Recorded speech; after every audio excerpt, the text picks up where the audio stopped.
ओम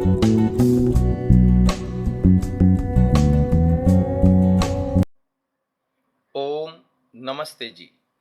आज का विषय है योग, जो चित्तवृत्ति निरोध के माध्यम से प्राप्त किया जाता है और योग में क्या स्थिति होती है तथा उसका फल क्या होता है।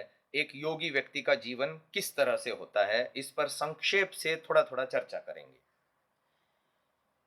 महर्षि पतंजलि जी ने महान ग्रंथ रचा है जो योग विद्या का विज्ञान पूरा का पूरा स्पष्ट करता है।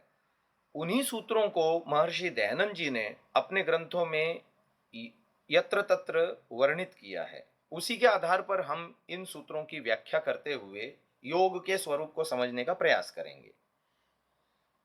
योगस चित्तवृत्ति निरोध, ये प्रथम पाद का समाधि पाद का दूसरा सूत्र है।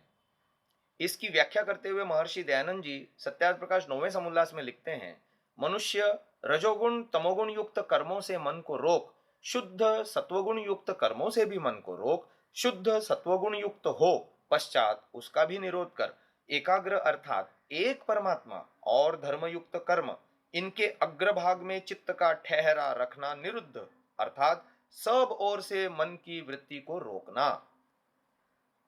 अब ये तो उन्होंने स्पष्ट रूप से योगस चित्तवृत्ति निरोध की व्याख्या कर दी कि हमें त्रिगुणात्मक इस संसार में जीते हुए रजोगुण तमोगुण युक्त कर्मों से अपने आप को रोकना है और फिर उपासना काल में भी सतोगुण प्रधान होना है, एकाग्र होना है और एकाग्रता को प्राप्त करने के उपरांत सतोगुण के प्रभाव को भी रोकना है और फिर जीवन में हमारे निष्काम कर्म यानी एक ईश्वर और धर्मयुक्त कर्म। ईश्वर इसलिए क्योंकि ईश्वर जब उन्मुख होता है हमारे सामने तो संसार तिरोहित होता है। जब संसार की इच्छा नहीं है तो लोकेशना वित्तेशना पुत्रेशना नष्ट हो जाती है और निष्काम कर्म की ओर हमारी प्रवृत्ति होती है। इसलिए वहां पर कहा गया एक ईश्वर और धर्मयुक्त कर्म।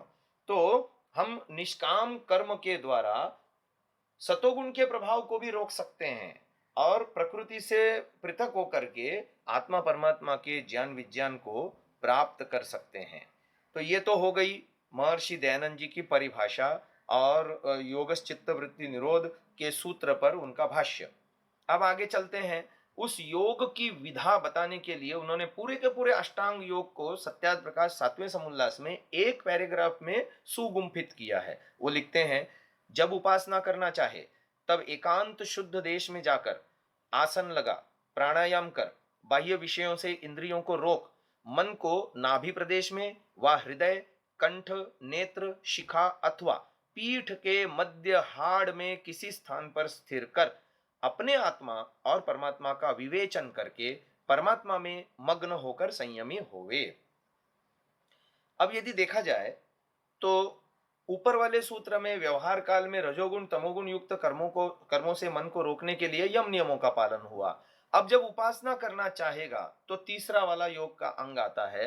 तो उसमें आसन के विषय में लिखते हैं कि एकांत शुद्ध देश में जाके आसन लगा। फिर कहते हैं प्राणायाम कर, ये अगला योग का अंग हो गया। फिर अगला आता है प्रत्याहार, प्राणायाम के बाद प्रत्याहार। तो वो लिखते हैं बाह्य विषयों से इंद्रियों को रोक। और फिर आती है धारणा, प्रत्याहार के बाद धारणा। धारणा के विषय में लिखते हैं मन को नाभि प्रदेश में अथवा हृदय कंठ नेत्र शिखा अथवा पीठ के मध्य हाड़ में किसी स्थान पर स्थिर कर। इससे पता चलता है महर्षि दयानंद जी धारणा को सुषुम्ना लेवल तक ही परिसीमित करना चाह रहे हैं कि आप जब भी ध्यान लगाओ और धारणा बनाओ तो सुषुम्ना में ध्यान करो, सुषुम्ना में धारणा करो और वहां पर विवेचन करो। ये उनका कहना है। आगे चलते हैं। स्पष्ट रूप से उन्होंने नाभि हृदय कंठ सिर और नेत्र और शिखा ये स्थल बताए हैं और ये भी कह दिया कि पीठ के मध्य हाड़ में किसी स्थान पर। तो जो नीचे के दो चक्र छूटे थे वो भी उससे ग्रहण हो गए। आगे चलिए, वो लिखते हैं ध्यान के विषय में अपने आत्मा और परमात्मा का विवेचन करें, ये ध्यान हो गया। और फिर परमात्मा में मग्न होकर संयमी होवे, ये समाधि हो गई। तो पूरे के पूरे अष्टांग योग का उपासना काल में 6 अंगों वाले योग का विवरण एक ही पैराग्राफ में महर्षि दयानंद जी ने दिया। अब महर्षि दयानंद जी के इन्हीं बातों को लेकर के हम योगाभ्यास करेंगे। अलग अलग ऑडियो क्लिप में आपको विस्तार से ये किस तरह से किया जाए इसकी प्रायोगिक विधि भी बताएंगे। आज तो केवल हम इसका केवल प्रारूप आपको बता रहे हैं कि करना क्या है, लक्ष्य क्या है और गंतव्य कैसा होगा हमारा, इसका मोटा मोटा प्रारूप बता रहे हैं। और फिर ईश्वर कहाँ मिलता है, इस विषय में ऋषि दयानंद जी स्पष्ट लिखते हैं ऋग्वेद आदि भाष्य भूमिका के उपासना विषय प्रकरण में। वो लिखते हैं, छांदोग्य उपनिषद 8:1:1 का हवाला देते, अथ यदिदम अस्मिन् ब्रह्मपुरे दहरम पुंडरीकम वेश्म दहरोस्मिन् अनंत आकाशस्तस्मिन् यदंतस्तदन्वेष्टव्यम तद्वाव विजिज्ञासितव्यमिति। अर्थात जिस समय इन सब साधनों से परमेश्वर की उपासना करके उसमें प्रवेश किया चाहे, उस समय इस रीति से करे कि कंठ के नीचे दोनों स्तनों के बीच में और उदर के ऊपर जो हृदय देश है, जिसको ब्रह्मपुर अर्थात परमेश्वर का नगर कहते हैं, उसके बीच में जो गर्त है उसमें कमल के आकार वेश्म अर्थात अवकाश रूप एक स्थान है, और उसके बीच में जो सर्वशक्तिमान परमात्मा बाहर भीतर एक रस होकर भर रहा है, वह आनंद स्वरूप परमेश्वर उसी प्रकाशित स्थान के बीच में खोज करने से मिल जाता है। दूसरा, उसके मिलने का कोई उत्तम स्थान व मार्ग नहीं है।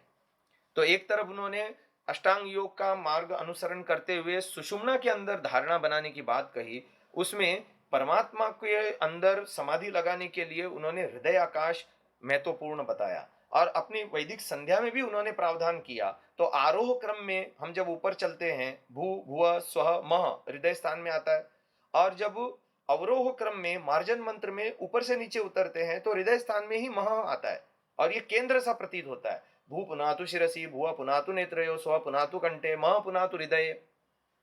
तो कहने का तात्पर्य यह है, और इसी हृदय सुषुम्ना के अंदर जो हृदय के स्थल पर जो स्थान है, वहीं पर उन्होंने ब्रह्मपुर परमेश्वर का नगर कहा है। वहां पर धारणा बनाने से समाधि अवस्था में ईश्वर की प्राप्ति होती है। आगे वो बताते हैं कि जो समाधिस्थ योगी हैं इस धरती में, उनका प्रसिद्ध लक्षण क्या है, कि किन लक्षणों से जाना जाए कि ये समाधिस्थ योगी है, या हम योगी बनेंगे तो हमारे अंदर क्या परिवर्तन आएंगे। तो इस विषय में ऋषि दयानंद जी ऋग्वेदादि भाष्य भूमिका के उपासना विषय में स्पष्ट करते हैं, यदोपासको योगी उपासनां विहाय सांसारिक व्यवहारे प्रवर्तते तदा सांसारिक जनवत् तस्यापि प्रवृत्तिर्भवति आहोस्विद विलक्षण इति अत्र आह। वृत्ति सारूप्यम इतरत्र इतरत्र सांसारिक व्यवहारे प्रवृत्ति अपि उपासकस्य योगिनः शांता धर्मारूढ़ा विद्या विज्ञान प्रकाशा सत्य तत्वनिष्ठा अतीव तीव्रा साधारण मनुष्य विलक्षणा अपूर्वा एव वृत्ति ही जायते नैव ईदृश्य अनुपासकानाम अयोगिनाम वृत्ति ही जायत इति। इसका अर्थ वो आर्य भाषा में भी लिखते हैं। वो लिखते हैं, उपासक योगी और सांसारी मनुष्य जब व्यवहार में प्रवृत्त होते हैं, तब योगी की वृत्ति तो सदा हर्ष शोक रहित आनंद से प्रकाशित होकर उत्साह और आनंद युक्त रहती है, और संसार के मनुष्य की वृत्ति सदा हर्ष शोक रूप दुख सागर में डूबी रहती है। उपासक योगी की तो ज्ञान रूप प्रकाश में सदा बढ़ती रहती है, और सांसारी मनुष्य की वृत्ति सदा अंधकार में फंसती जाती है। इसमें संस्कृत में कुछ विशेष शब्द लिखे हुए हैं। वो कहते हैं, योगी की वृत्ति शांत होती है, धर्म के ऊपर आरूढ़ रहती है, विद्या विज्ञान में सतत प्रकाशित होती रहती है, और सत्य तत्व निष्ठा में अतीव तीव्र गति से अग्रसर होती है। ये चार बातें विशेष हैं। यदि हम योगी बनेंगे तो ये लक्षण हमारे अंदर प्रकट होने चाहिए। जो व्यक्ति समाधिस्थ होने का दावा करता है, उसके अंदर ये चार चीजें देखने में आनी चाहिए, कि वो शांत रहता है कि नहीं, बाहर के आलंबन उसको कितने प्रभावित करते हैं या नहीं करते, भीतर के आवेगों से आवेगित होकर के क्या वो व्यवहार करता है, विद्या विज्ञान में उसकी वृत्ति प्रकाशित है, अर्थात उसके बातों से, उसके व्यवहार से, उसके जीवन के क्रियाकलापों से विद्या की बातें प्रकट हो रही हैं या नहीं, धर्म के ऊपर वो अत्यंत आरूढ़ है या नहीं, सत्य तत्व निष्ठा में वो अत्यंत तीव्र गति से अग्रसर हो रहा है या नहीं, उसके जीवन को देख करके हम पता लगा सकते हैं कि ये योगी है अथवा नहीं। अन्यों की बात तो छोड़ दीजिए जनाब, हम अपने आप को ये देख सकते हैं कि मैं कितना योगी बना हूं। बताए हुए मार्ग से चित्त वृत्तियों का निरोध हम करना सीखें।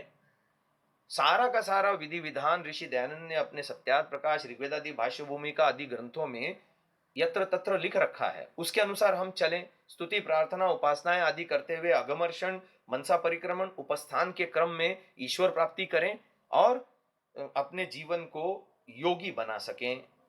ये ऋषि दयानंद के अनुसार संक्षेप में योग के विषय में आपको स्वरूप, विधि विधान तथा उपलब्धि सारी चीजें संक्षेप में बता दी। आज के लिए इतना ही। इति ओम शम।